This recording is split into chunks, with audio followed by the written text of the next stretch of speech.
دا وخت ریلی راونه شو مینه شه هټک وجرینا بختربندي دروله دا بختربندي دروله دا او چار سایډ نه دا وخت ریلی وسره کړی دا د مینه شه کورنر ریلی وتلا دا بختربند گاډه وته ودرمو مینه شه کی مکه فلا چي دو نو دا وخت غون پولیس دروله دا ریلی راونه شو مینه شه کورنر خدای چون کې ودروله کثیر تعداد بندے خالہ کرواتی تھی خدای بیا ودرا والا غونڈا ریلی. آج ہم نے ریلی کی کال دی تھی. آج علی خیل چوک میں 3 بجے ہمارا جلسہ ہے اور اس ٹائم میں نے اپنے حجرے سے 11 بجے کی کال دی تھی. چونکہ یہاں سے فاصلہ بہت ہے, تقریباً ہمارا گھنٹہ 1.5 گھنٹے کا ٹریول ہے.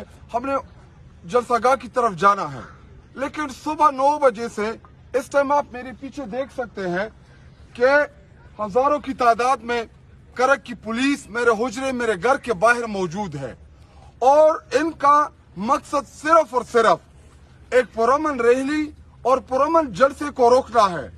تو میں سوال پوچھنا چاہتا ہوں کہ کیا تحریک انصاف کو آپ نے الیکشن کا جو ماحول ہے اس میں موقع فراہم نہیں کرنا؟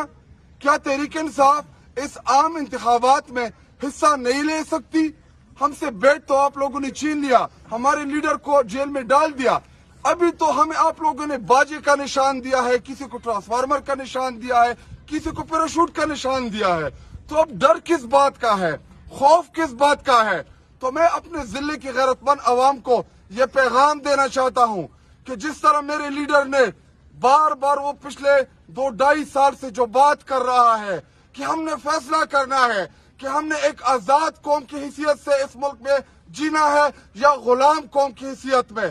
یاد رکھیں, اگر آپ لوگ بڑی تعداد میں ادھر نہ پہنچے تو اگر آج یہ جلسہ ہم نے نہ کیا تو پھر ساری زندگی یہ پولیس اسٹیٹ رہے گی, یہ ضلع پولیس اسٹیٹ رہے گا.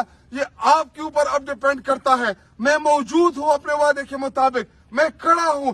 اس ٹائم اگر سب سے زیادہ خطرہ, سب سے زیادہ دھمکیاں کسی کو دی جا رہی ہے تو وہ مجھے دی جا رہی ہے. تو میں اپنے کارکنان کو, اپنے ورکرز کو, اپنے سپورٹرز کو, ضلع کرک کے غیرت مند پختونوں کو کال دینا چاہتا ہوں کہ آپ لوگ پہنچے, جلسہ کریں گے, انشاءاللہ ہر صورت کریں گے. میں علی خیل چوک پہنچوں گا, آپ لوگ بھی انشاءاللہ پہنچے.